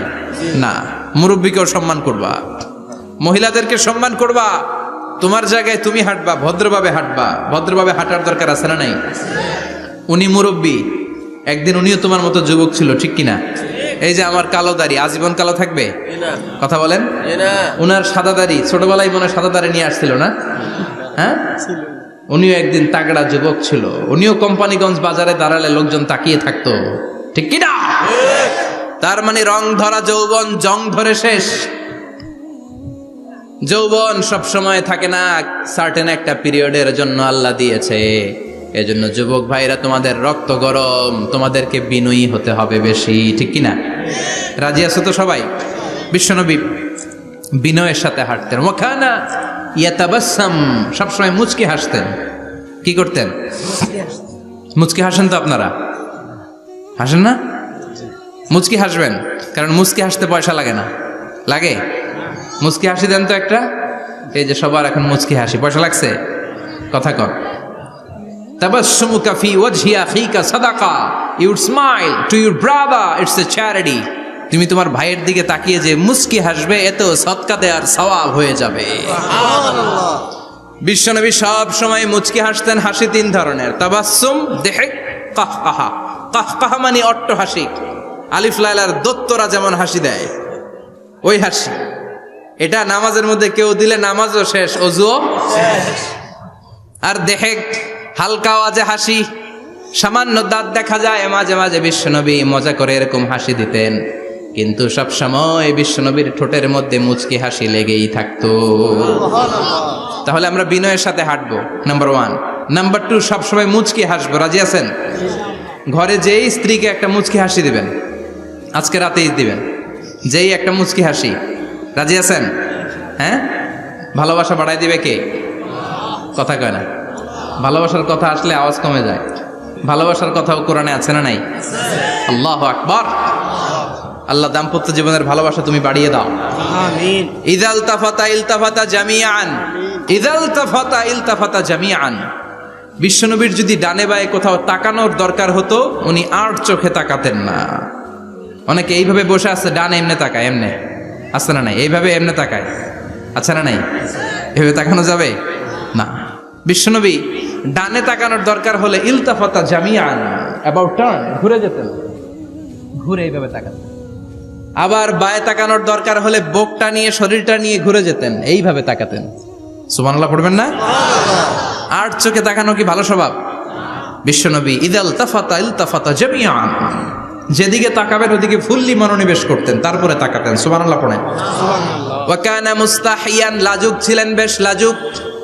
এখন সমাজে লাজুকতা নাই, লাজ শরম আমরা হারাতে বসেছি, ঠিক কিনা? বিশ্বনবী আসাদ্দু হায়াআন মিনাল আযরা ফি খিদ্রিহা, যেই মেয়েদের বিয়ে হয় নাই, এমন ভার্জিন নারী, কুমারী নারী যারা পর্দার ভেতরে অনেক লাজুক হয়ে বসে থাকে, বিশ্বনবী পর্দার আড়ালের ওই কুমারী নারীদের চাইতেও বেশি লাজুক ছিলেন। এত লাজুক ছিলেন, এত লাজুক ছিলেন, লজ্জা পেলে চেহারাটা বিশ্বনবী লাল হয়ে যেত। ছোট্টবেলায় হালিমাতুস সাদিয়ার বাড়িতে যখন দুধ খেতে গিয়েছিলেন, বিশ্বনবীর দুধ মা হালিমাতুস সাদিয়া বলে, এই কুরাইশি মোহাম্মদ ছেলেটাকে কখনো কাঁদতে দেখি নাই। ক্ষুধা লাগলেও কাঁদে না, ব্যথা পেলেও কাঁদে না, শুধু লজ্জাস্থানের জায়গা থেকে কাপড়টা একটু সরে গেলে ছোট্ট মোহাম্মদ চিৎকার দিয়ে ওঠে। কি বুঝে সে? ক্ষুধা লাগলেও কাঁদতো না, ব্যথা পেলেও কাঁদতো না, লজ্জাস্থানের জায়গা থেকে কাপড় সরে গেলে বিশ্বনবী চিৎকার দিয়ে উঠতেন। সুবহানাল্লাহ পড়ে। এজন্য লজ্জা শরমের দরকার আছে না নাই? ইযা লাম তাস্তাহি ফাসনা মা শি'তা, যদি লজ্জা শরম না থাকে যা মন চাই তাই করতে পারো। এটা আমাদের বাংলাদেশে ব্যাপক, লাজ শরম কিচ্ছু নাই। এজন্য লাজুকতার বড় দরকার। যেখানে যার বসা দরকার সে সেখানে যাবে। কিয়ামতের আগে যেই লোক যেই চেয়ারে বসার দরকার ওই লোক ওই চেয়ারে বসবে না। এটা হলো কিয়ামতের আলামত। জোরে কোন ঠিক কিনা? সভাপতি হওয়ার যোগ্যতা নাই, সভাপতি হয়, আছে না নাই? সেক্রেটারি হওয়ার যোগ্যতা নাই, সেক্রেটারি হয়, এরকম সমাজে আছে না নাই? নেতা হওয়ার যোগ্যতা নাই, নেতা হয়, আছে না নাই? সবগুলো কিয়ামতের আলামত। আমার বিশ্বনবী এমন লাজুক ছিলেন, বিশ্বনবীর মতো এমন লাজুক নবী আর কেউ ছিল নাকি? কথা বলেন। ওয়াকানা আসহাবুল মাইমানা, বিশ্বনবী ডানপন্থী ছিলেন। কি পন্থী? কি পন্থী? মুষ্টিবদ্ধ ডান হাতটাকে এরকম উপরের দিকে করেন আর চিৎকার করে বলেন, বিশ্বনবী কোন পন্থী ছিল? আমরা কোন পন্থী? জান্নাতে কারা ঢুকবে? কোন বামপন্থীর স্থান জান্নাতের ভেতরে হবে? চিৎকার করে বলেন, কোন নাস্তিক জান্নাতে ঢুকতে পারবে? এজন্য নবীদের মতো ডানপন্থী হতে হবে। জোরে কোন ঠিক কিনা? বিশ্বনবী সব ভালো কাজগুলো ডান দিক দিয়ে করতে পছন্দ করতেন। জামা পরলে ডান দিক দিয়ে, খাবার বিতরণ করলে ডান দিক দিয়ে, মুসাফা করা শুরু করলে ডান দিক দিয়ে, ডান দিক দিয়ে ভালো কাজ বিশ্বনবী পছন্দ করতেন। সুবহানাল্লাহ পড়েন। আসহাবুল মাইমানা, বিশ্বনবী মেহমানদারি করতে পছন্দ করতেন। আমরা করি তো? মেহমানদারি করান? মেহমান ঘরে আসলে ভালো লাগে? খারাপ লাগে কার কার দেখি? সবার ভালো লাগে, কিন্তু আমরা অনেকে খুশি হই না। মেহমান আসলে নাখোশ হই, নিজেই খাইতে পাই না। মেহমান আইছে কে? খাওয়ামো করতে, খাওয়ান নাই, যেন ও খাওয়ান বানাইছে। খাওয়ান পাঠায় কে? আল্লাহ। রিজিক দেয় কে? আল্লাহ। গোটা বিশ্বের সবাই মিলে আমরা একটা চাল বানাতে পারবো নাকি? ও মিয়া চাইনিজ চাউল না, চাইনিজ ডিম না, ওগুলা সবাই পারে, ঠিক কিনা? আল্লাহর বানানো ন্যাচারাল চাল, গাছের মধ্যে হওয়া যেই চাল, ধান আল্লাহ তৈরি করেছে, এরকম ধান, এরকম একটা পেয়ারা, এরকম ছোট্ট একটা কমলার টুকরা গোটা বিশ্বের সবাই মিলে বানাতে পারে নাকি? এজন্য রিজিকের মালিক কে? মেহমান আপনার রিজিকে ভাগ বসাতে আসে না, সে তো তার রিজিক নিয়ে আসে। সে আরো এসে আপনার রিজিকে বরকত ঢুকিয়ে দিয়ে যায়। চিল্লা এখন ঠিক কিনা? কারণ আমরা বরকতে বিশ্বাসী। বরকত বিশ্বাস করেন? 5 লাখ টাকা মাসে কামায়, ডাইন হাতে বা হাতে, আছে না নাই? হালাল হারাম ইচ্ছা মতো কামায়, মাস শেষে কিচ্ছু থাকে না, এরকম ডাকাইত আছে না নাই? হসপিটালের একটা বিল পরিশোধ করতে 3 লাখ চলে যায়, ঋণের বোঝায় জর্জরিত, রাতে ঘুম নাই, তার মানে বরকত নাই। আরেকজনের বেতন 20,000, কয় হাজার? বাড়ি ভাড়া 6,000, বাজার খরচ 6,000, ছেলে মেয়ের স্কুলের বেতন 6,000, বেড়ায় দান করে আরো 1,000, আরো থাকে। সুবহানাল্লাহ পড়েন। দিস ইজ কল্ড বারাকা। 20,000-এর বেতনের ভেতরে বারাকা ছিল। 5 লক্ষ ইনকাম, 1 টাকাও নাই, ঠিক কিনা?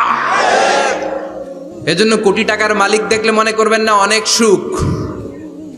এই দুনিয়ার জীবনটা ধোঁকা, মোহাচ্ছন্ন হয়ে আছি আমরা। এটা ধোঁকা, এটা মরিচিকা, এটা চাকচিক্যময় একটা জায়গা। মৃত্যুর পর মনে হবে একটা দুঃস্বপ্ন ঘটেছিল আমার। বিশাল এক জগৎ পড়ে আছে সামনে। দুনিয়াটাই ধোঁকা, দুনিয়াটাই মোহের জায়গা। আমরা সবাই মোহাচ্ছন্ন হয়ে আছি।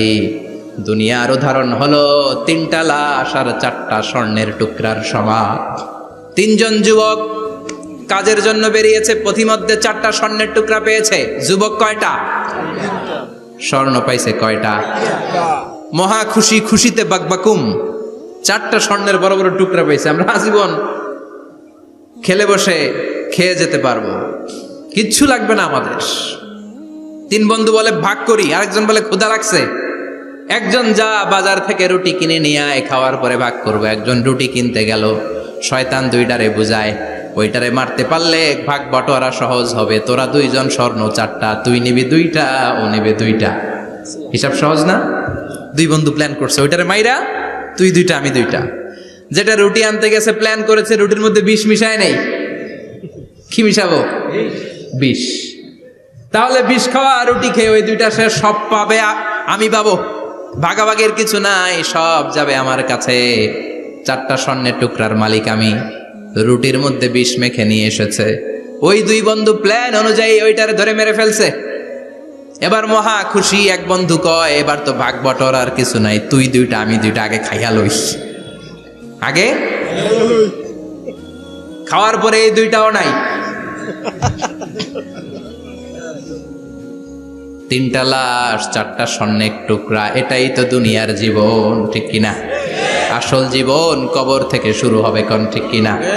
একদিন মাটির ভেতরে হবে ঘরে মন আমার, কেন বাঁধো দালান ঘরে মন আমার, কেন বাঁধো দালান ঘর, ঠিক কিনা? দুনিয়ার জীবন আসল জীবন না, এটা মরিচিকা, এটা ধোঁকা, এটা মোহ, এটা শয়তানের চাকচিক্য। আসল জীবন কবরের জীবন। আসল জীবন সামনে পড়ে আছে, এজন্য বরকতে বিশ্বাস করি আমরা, ঠিক কিনা? ল্যান্ড ক্রুজার দাপিয়ে বেড়ায়, বড় বড় টাওয়ারের মালিক, অনেক সম্পদের মালিক। এটা দেখেই মনে করবেন না অনেক সুখে আছে, ঘরে যেয়ে দেখেন কোনো সুখ নাই, ঠিক কিনা? সাধারণত টাকা যার বেশি দুঃখ তার বেশি, টাকা যার কম সুখ তার বেশি। সুবহানাল্লাহ পড়েন। আল কানাআতু মিনাল ইসলাম। এজন্য আমার শ্রমিক ভাইয়েরা, আপনাদের এক পা জান্নাতে এমনিই ঢুকে আছে। নামাজ পড়বেন, মা বাবার খেদমত করবেন, ইসলামের নিয়মগুলো মানবেন, 2য় পাটাও জান্নাতে ঢুকায় দিবে কে? আল্লাহ। আর যারা কোটি কোটি টাকার পাহাড় বানিয়েছে, ওদের হিসাবের ফিরিস্তি অনেক বড়। বিশাল বাড়ির মালিক, ল্যান্ড ক্রুজার চালায়, সাবরোলেট চালায়, পোরশে, ফারারে, ল্যাম্বরগিনি চালায়, আছে না নাই? ঘরে সুখ নাই, রাতে ঘুম নাই, টেনশন আর টেনশন। 4টা ট্যাবলেট খেয়ে আধা ঘন্টা ঘুমাতে পারে না, এরকম ধনী আছে না নাই? সব ধনীরা আবার এক পাল্লায় মাইপেন না। মাথার ঘাম পায়ে ফেলে যেই ধনী ব্যবসায়ীরা বড়লোক হয়েছে, ওদের ঘরে ঠিকই শান্তি আছে।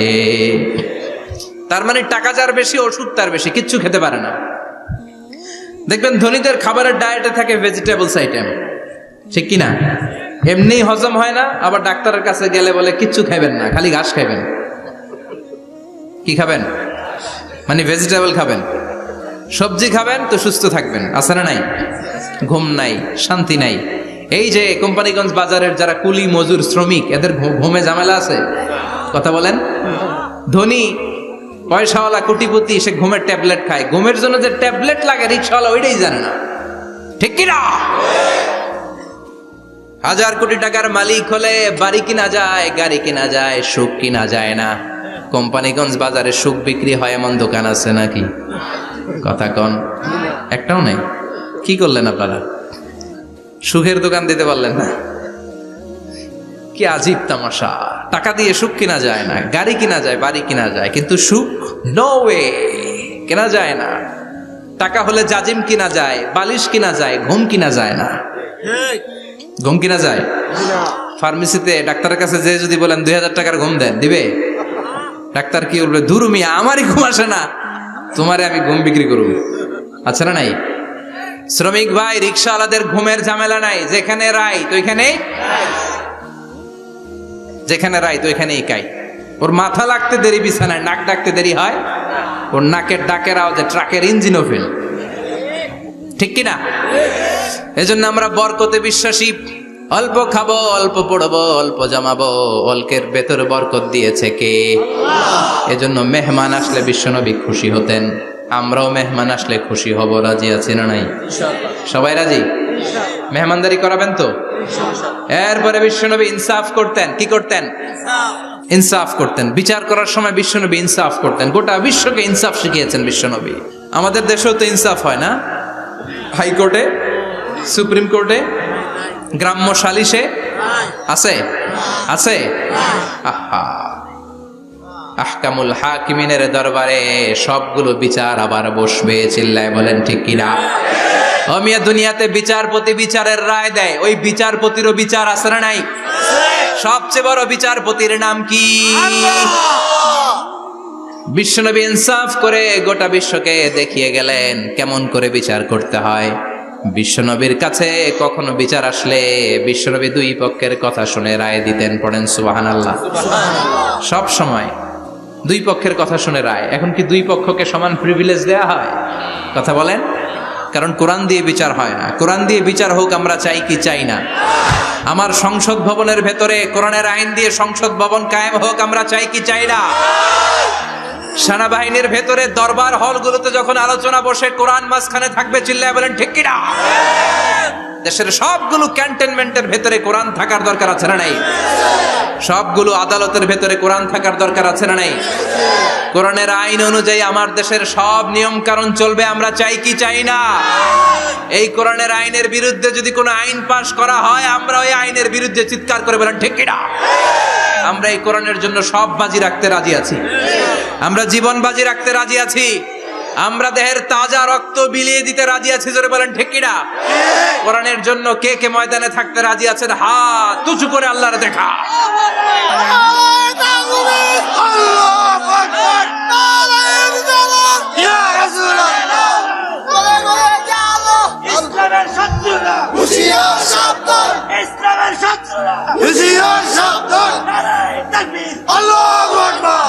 আল্লাহ কোরআনের জন্য যে ভালোবাসাটাকে তুমি কবুল করো।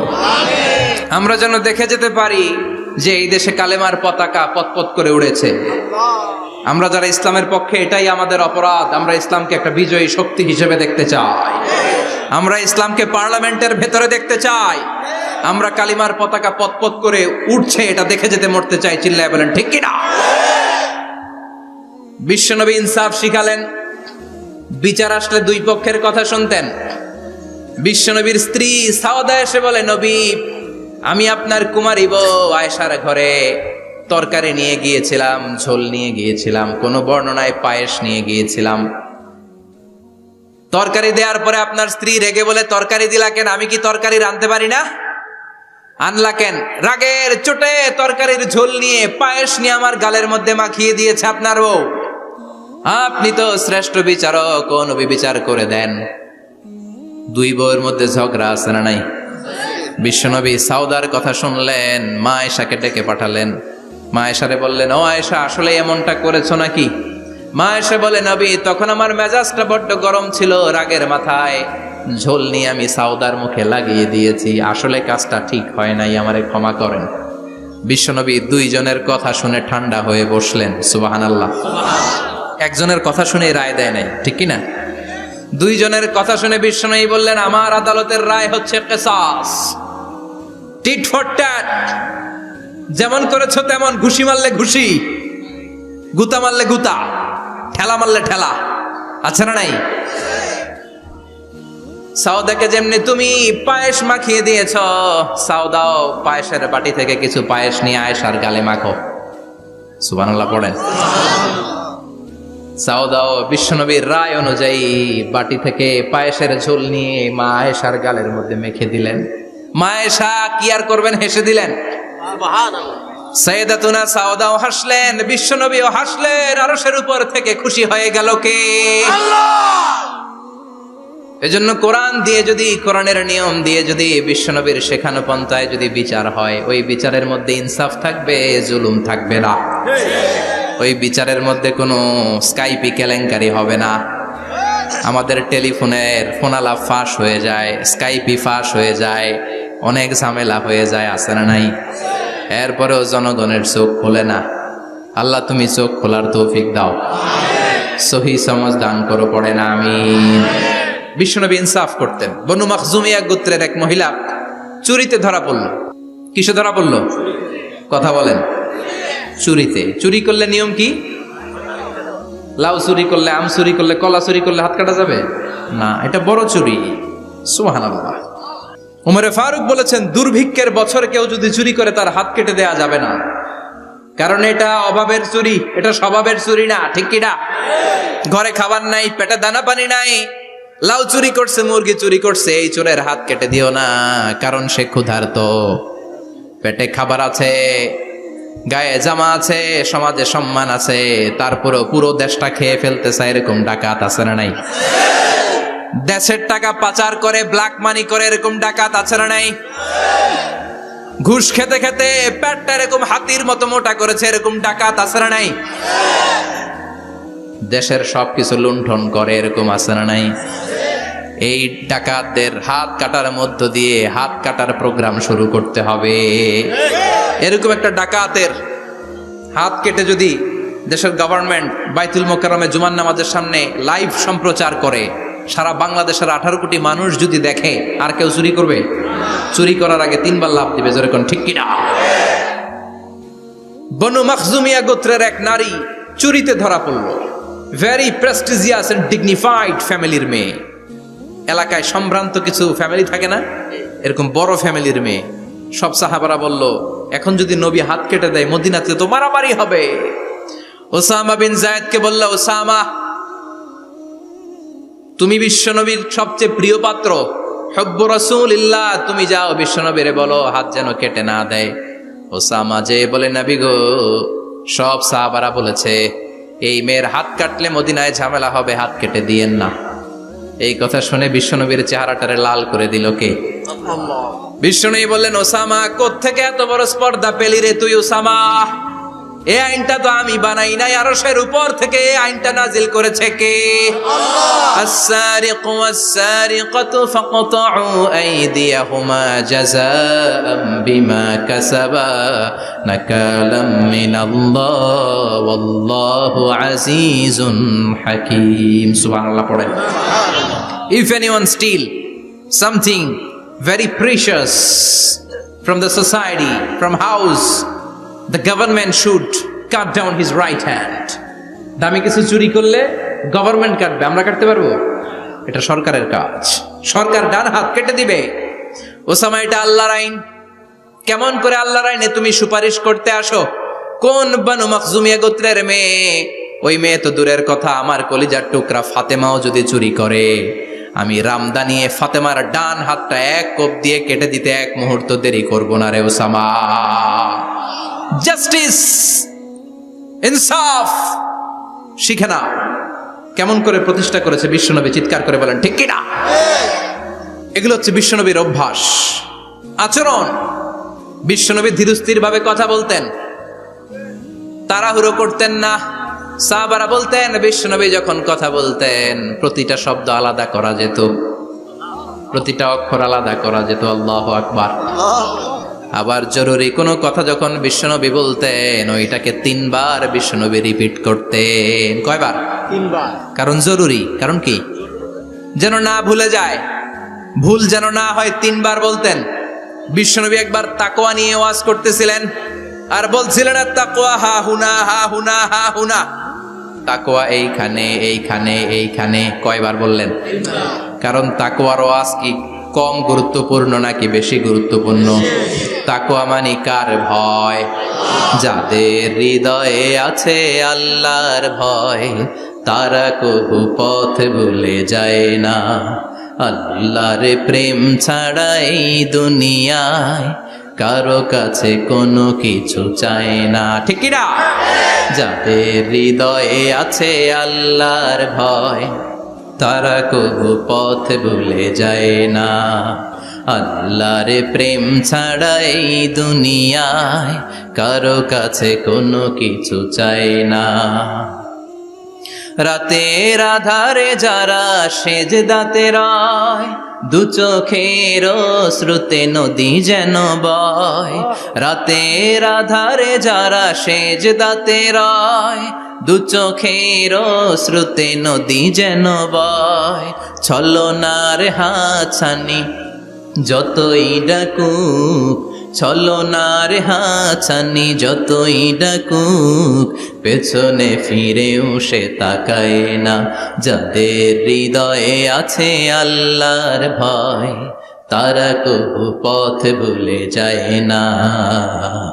আল্লাহর প্রেম ছাড়া এই দুনিয়া কারো কাছে কোনো কিছু চায় না। চিৎকার করে বলেন ঠিক কিনা? তাকওয়ার ওয়াজ করলেন, তাকওয়া মানে আল্লাহর ভয়। বিষ্ণুই বললেন তাকওয়া হা হুনা, তাকওয়া হা হুনা, তাকওয়া হা হুনা। তাকওয়া এই জায়গায়, তাকওয়া এই জায়গায়, তাকওয়া এই জায়গায়। যেহেতু এটা গুরুত্বপূর্ণ, বিষ্ণুনবী 3 বার ইঙ্গিত করে বলেছেন। সুবহানাল্লাহ। বিষ্ণুনবী বলেন না তাকওয়া হা হুনা, তাকওয়া এইটা। বলেন না তাকওয়া হা হুনা, তাকওয়া এইটা।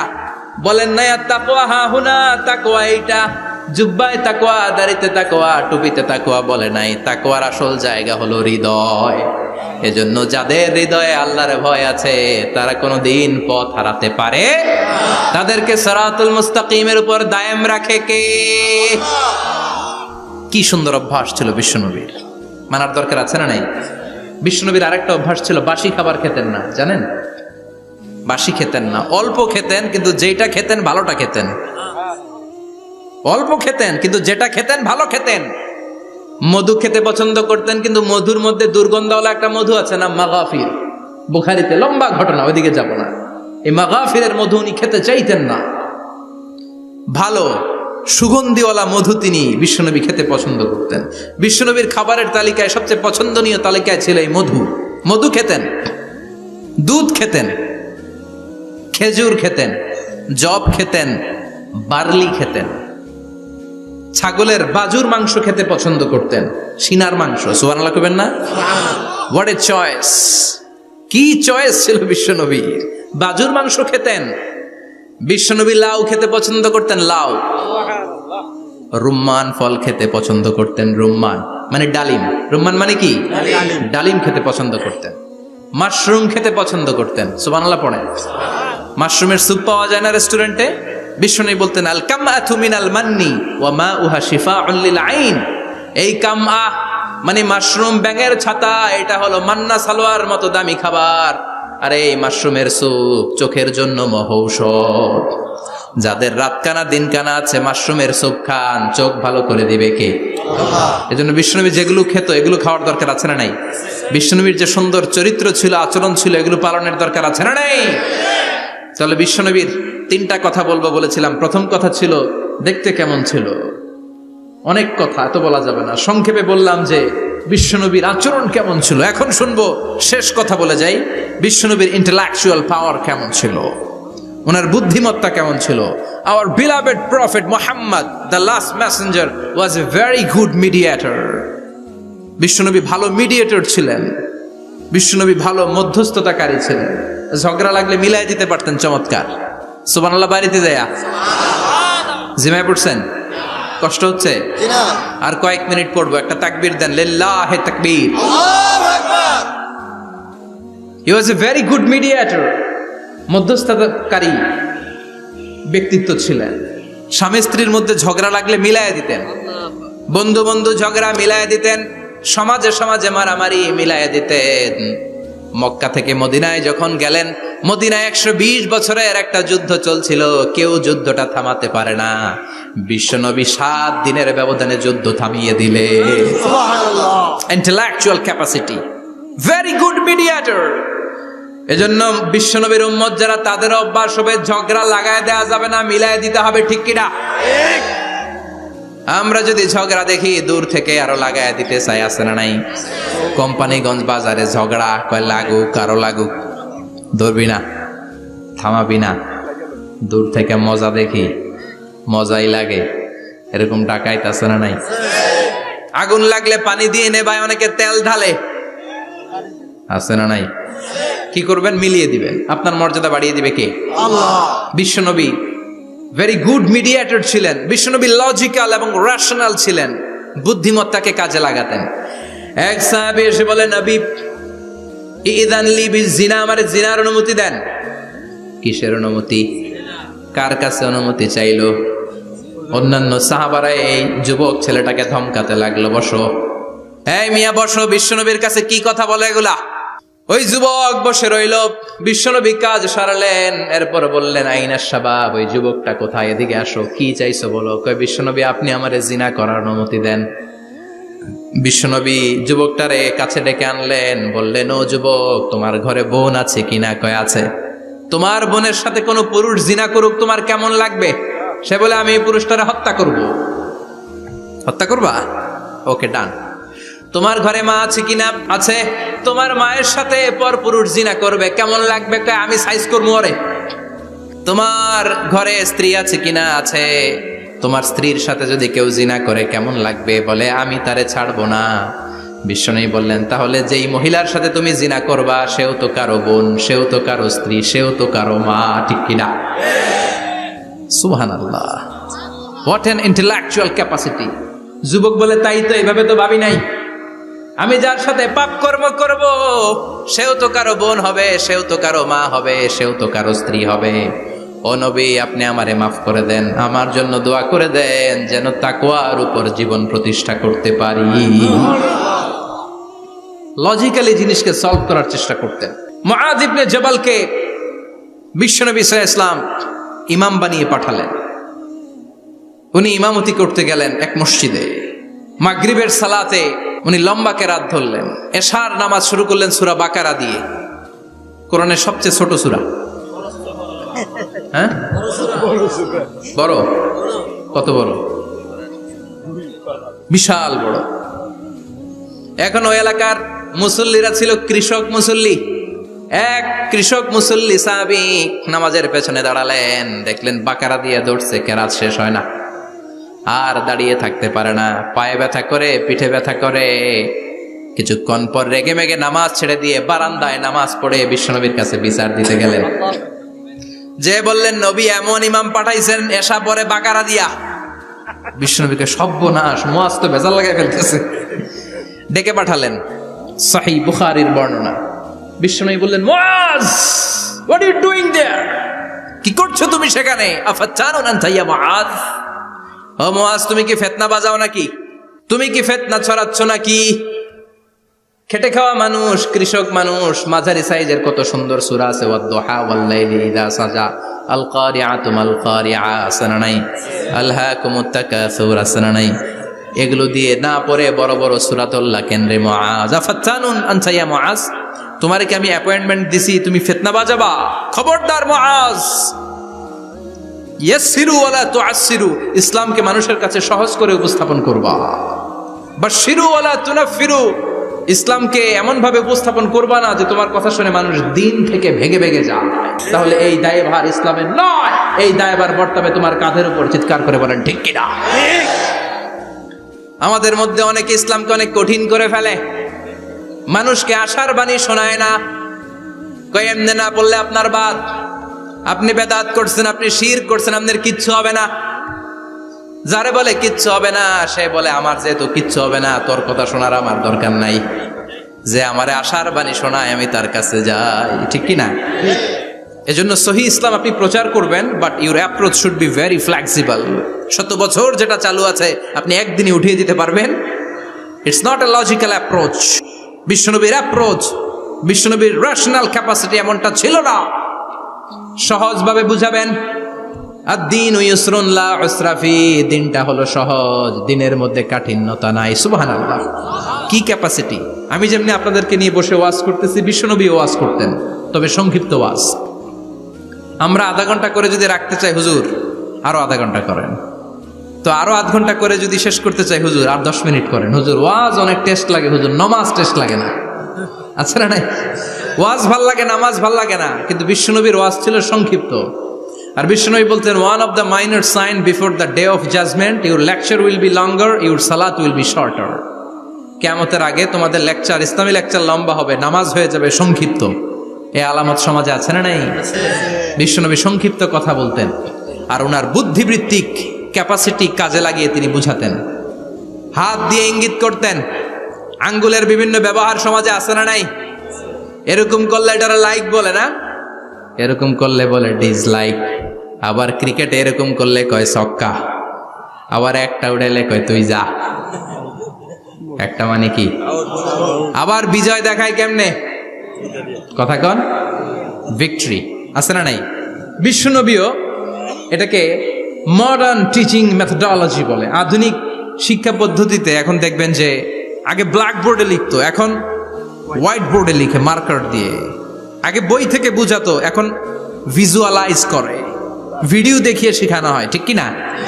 বিশ্বনবী এটা করতেন। বিশ্বনবী একবার কিয়ামতের ওয়াজ করছেন, দুইটা আঙ্গুলকে এরকম করে বললেন, আনা বুইসতু আনা ওয়াসসাআতু কাহাতাইন। এই দুইটা আঙ্গুল যেমনি কাছাকাছি, আমি এবং কিয়ামত এরকম কাছাকাছি নাজিল হয়েছি। আমি এবং কিয়ামত এরকম কাছাকাছি। বুইসতু আনা ওয়াসসাআতু কাহাতাইন। আবার বলতেন, আনা ওয়া কাফিলুল ইয়াতীমি কাহাতাইন। আমি এবং ইয়াতীমের রক্ষণাবেক্ষণকারী এই দুইজন জান্নাতে এরকম কাছাকাছি থাকবো। কোন সুবহানাল্লাহ। এরকম আঙ্গুল দিয়ে বিশ্বনবী বুঝাতে চাইতেন। আবার মাটির মধ্যে খেজুর গাছের ডালা দিয়ে লম্বা একটা দাগ টানলেন, ডানে বায়ে অনেকগুলো দাগ টানলেন। সাহাবারা বললেন, এটা কি? বিশ্বনবী বললেন, এই যে দাগটা দেখলা, এই দাগটার নাম হলো সিরাতুল মুস্তাকিম। চিল্লায় বলেন, এই দাগটার নাম কি? সিরাতুল মুস্তাকিম। আর ডানে বায়ে ছোট ছোট যে দাগগুলো দিলাম, এগুলো হলো সুবুলুশ শায়তান, শয়তানের রাস্তা। সিরাতুল মুস্তাকিমে উঠলে শয়তানের রাস্তা থেকে অনেক হাতছানি আছে না নাই? ডানে বায়ে তাকানো যাবে না। সিরাতুল মুস্তাকিমে যে তুমি উঠেছ, চলতে থাকে বা চলা শুরু হলো দুনিয়াতে, শেষ হয়ে যাবে জান্নাতে। সুবহানাল্লাহ। বিশ্বনবী মাঝে মাঝে বুঝানোর জন্য প্রশ্ন করতেন, কারণ প্রশ্ন ছুড়ে দিলে মানুষের মধ্যে জানার আগ্রহ বাড়ে না কমে? কথা বলেন। আমি যদি একটা প্রশ্ন করি আর বললাম উত্তর দেন, কেউ পারতেছে না, একটু ঠেকা ঠেকা ভাব, ঠেকে যাচ্ছেন, তখন হুট করে উত্তরটা বললে এটার জীবনে ভুলবেন না, ভুলবেন? কারণ ওই যে ঠেকছেন, শিখছো কোথায়? ঠেকছি যেথায়, ঠিক কি না? বিশ্বনবী প্রশ্ন করতেন। বিশ্বনবীর এই প্রশ্নটা বলে শেষ করছি। বিশ্বনবী সাহাবাদের মাঝখানে ওয়াজ করতেছেন আর বলতেছেন, ইন্না মিনা শাজারি শাজারা লা ইয়াসকুতু ওয়ারাকুহা মাসালুহু কামাসালিল মুসলিম। বললেন, আমাদের এই ভূখণ্ডে এমন একটা গাছ আছে, যেই গাছের পাতা ঝরে না। এই গাছের দৃষ্টান্ত মুমিনের দৃষ্টান্তের মতো। বলো তো গাছটা কি? কে জানো? কেউ কথা কয় না।